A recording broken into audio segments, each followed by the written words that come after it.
Hey y'all, John aka Whiskey and Sand, and I'm back with another episode of Boilermaker Mondays. Now, I'm going to be revisiting the High West Whiskey and Kona Brewery Boilermaker pairings. So, one that I'll be looking at is the Double Rye whiskey, and I'm going to be attempting to pair it back with the Big Wave Golden Ale. So, and so, with regards to the double rye, for those that haven't had the double rye before, it's one that I'm still actually getting used to myself. So I'm still wrapping my head around the whole rye whiskey gig. So it's taken a little bit of a progression, but it's one that I'm enjoying, especially with these guys at the moment. Like they make some really cool ryes, and what shocked me was that they're all blends, and that's what really surprised the living daylights out of me. But having said that, I don't know if a lot of American whiskey rye manufacturers do, or rye whiskey manufacturers do blends, or if they're all just straight ryes or whatever. So, but um, yeah, I've come to learn that the High West whiskey are basically uh, they're all blended, either blended bourbons or they're blended rye whiskies, and they are doing an absolute killer job. And I believe a lot of it's got to do with they're still young as a distillery. Like their operation hasn't been going for a great deal of time, so they're still getting their stuff into barrels and maturing over time.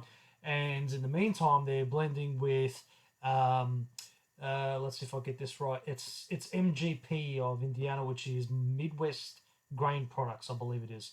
So with the double rye, they're getting the mash bill on that is 95% rye and 5% malted barley from MGP. And then what they're blending it with is 80% rye and 20% malted rye from their own batch. And that comes in at 46%, I believe. Yeah, it is 46%. And this has been an award winning whiskey. And, rating like everything above 90 points in whatever, like whoever's been reviewing them or whatever. So it's a highly rated whiskey, and rightfully so, because I only tried this the other day and I really enjoy it. And on that note, I'm going to put some in a glass so I can continue to enjoy it. So I had like little portions left of these bottles, so I've since decanted them into smaller, smaller bottles. Let's go one of you guys. So I'm going to give myself a good pour of this because it's been a little bit since I've had it as well. Right.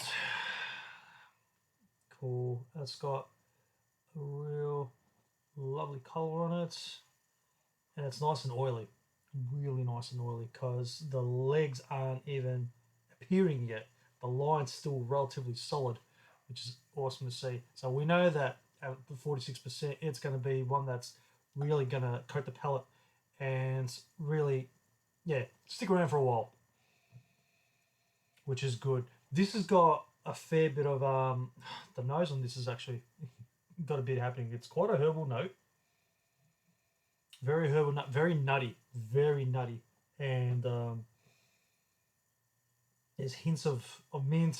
There's spices coming through naturally, being rye. So I get loads of cinnamon, clove.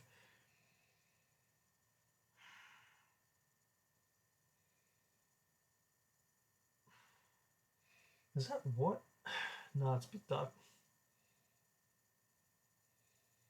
Yeah, it's like a dairy milk chocolate. Or actually, I'd probably say it's closer to dark chocolate. I will say dark chocolate, not quite cocoa, where it's that bittery, like very bitter kind of chocolate, still relatively sweet. So, but I will say it's just like a light dark chocolate, if that makes sense. Yeah, I do get. Yeah, it's like pine nuts that I'm getting on this as well. Bit of star anise. Yeah, very nice. Very nice stuff. I really should crack open this beer so then that way you can get the head sorted on this thing. and Kona as well. So these guys, I know I spoke about it a little bit last week, but the brother and the actually no, not the brother and sister team, the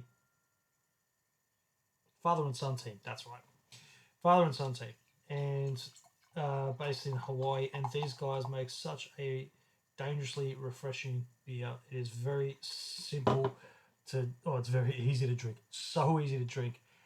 Very. It's very just super fruity and citrusy. Like even like their breakdown on like the hops that they use is Galaxy hops, which is I'm pretty sure that's Australian hops. Citra, so known for bringing out those mega sweet juicy fruity flavors, and not very bitter at all. This sits at 4.4 percent. So this is just a lovely, simple, easygoing pair, which I believe will work because I'm going to go with. Oh, I'm going to attempt to basically just throw some tropical fruits at this rye to see if we can, contrast the spice a little bit. So that's my aim with this particular Boilermaker pairing. I'm hoping I can achieve it, but I'm also happy for surprises to come my way as well whenever it comes to Boilermaker pairings, which I seem to get surprised a fair bit. So, and that's not a bad thing at all. It's part of the journey. Right, I'm gonna go. Let's go. Let's go the beer wash. Let's go beer wash first, and then whiskey rinse. So,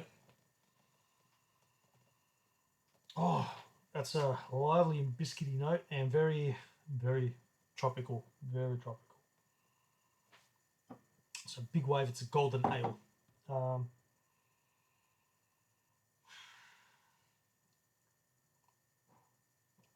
I'm just gonna stop talking and start drinking. It's that simple. All right.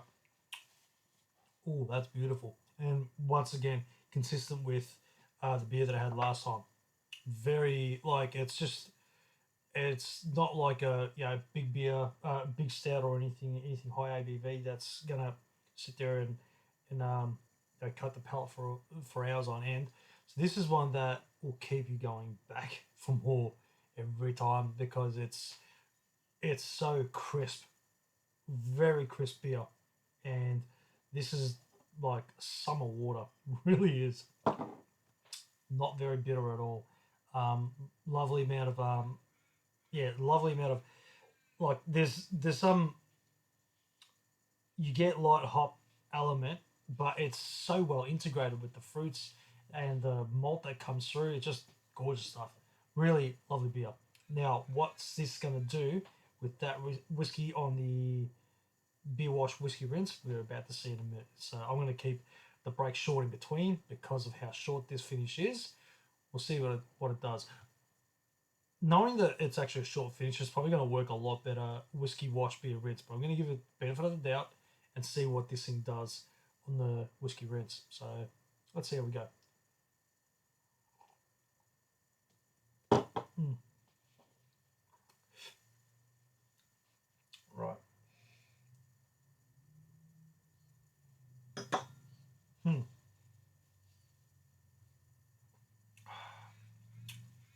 All right. So there's subtle tropical fruits, um, which the beer provides you with. Whiskey comes in and it's all spice and chocolate. Um, it's actually quite complex. It definitely sits as like I like the contrast spectrum, but it's not quite doing what I wanted it to do. So I'm convinced it's going to work the other way around.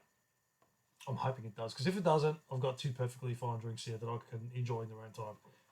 But anyway, I'm sure it's going to work the other way around. Let's just rinse the palate first.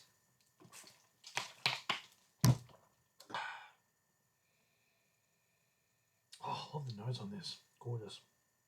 Gorgeous. Yeah, I think because the finish is quite lengthy on this, it's probably going to work to just coat the beer over the top of the finish on the whiskey, and I reckon that's probably where it's gonna that's just gonna bring the tropical fruit note to where I want it to sit over the top of this.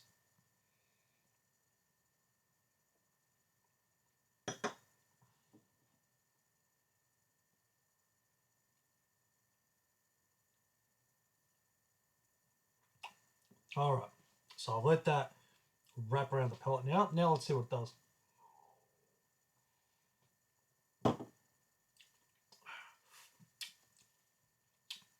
Ooh, that's what I was after.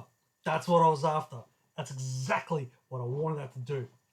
So, right, what that just done then was it pulled the spices right back. Now it's just opened it up to like a creamy tropical fruit bowl. That's that's something that I really wanted, for it to be the case. So it's actually worked as like a cutting. Well, yeah, it hasn't gone contrast, hasn't gone complement. It's actually cut back the profile, which I think that works well. I'm quite content with that surprise. So yeah, that works super well. That was a really lovely finish on that Boilermaker.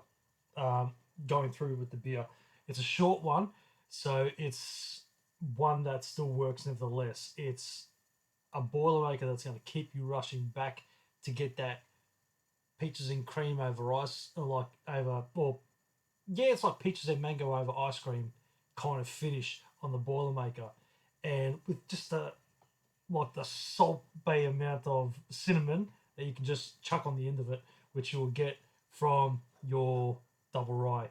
So really, really nice. I'm content with that. That was a fun Boilermaker, and I'm so glad that the so far I've gotten 2 from 2 out of High West and Kona. They seem to be a little match made in heaven.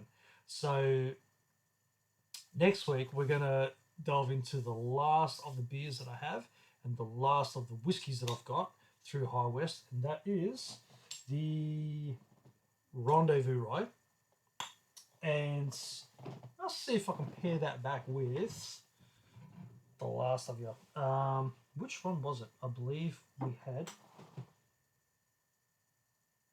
Yeah, there's another beer that's in. I think it was the. We've already done the longboard, and we've just done Big Wave. So we've got the other one to go, which I will give you more details about that one next week. But this is really nice. I'm so gonna enjoy the rest of this. Um, yeah, throughout the course of the evening. So cool. Um, yeah, that was actually a really fun Boilermaker to go through as far as because I haven't had a lot of um, cutting Boilermaker pairings. Like I've had like a lot of either complement, which is my fave that I tend to go for, or get the odd occasional contrasting ones where it will give you like your sweet and sour pairings, or yeah, like whether it goes in just polar opposite directions, but still works out. This was, yeah. So the cutting agent to that is just it killed the spice. Didn't kill the spice. It got rid of a lot of the heat from the spice, and then it allowed the fruits to come forward. The mint I noticed disappear as well, and it wasn't very mentholy, and yeah, it was just it turned into a dessert whiskey. The second that I poured that beer over the top of the palate. So really, really nice stuff. And I enjoyed beer whiskey pairings like that too. So I hope to get a few more. Actually, I'll be very curious to see what next week's pairing is going to end up doing, if that's going to run the same or not. So stay tuned for that one, and I'll catch us all next week. So thanks for joining in and continuing to join in as well, and having a look at all these pairings. Um, I'll still be continuing to change things up as far as what spirits I introduce to these Boilermaker pairings. So and keep the suggestions coming through as well. We will be talking to a lot more potential bar staff as far as some of these reviews are concerned. We're going to be looking at doing pairings with other people on the show, so you won't be having a look at my boring whiskey cabinet background with the display cabinet and the wife's Herbalife stuff and my glassware and samples and half the home audio and packing beans and all the other stuff that's in the back.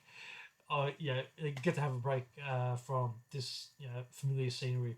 Can't forget the reindeer too up top there. He's been there faithfully since God knows when. Anyway, point is, there's going to be more people on board with the show, And so I will be having guest appearances. We'll be having input from other people, so stay tuned for that. And yeah, it should be good. It should be real fun. So like, share, subscribe, support, and I'll catch you on the next round. Thank you so much for your attention and time once again. Have a lovely week, and until the next Boilermaker Monday episode.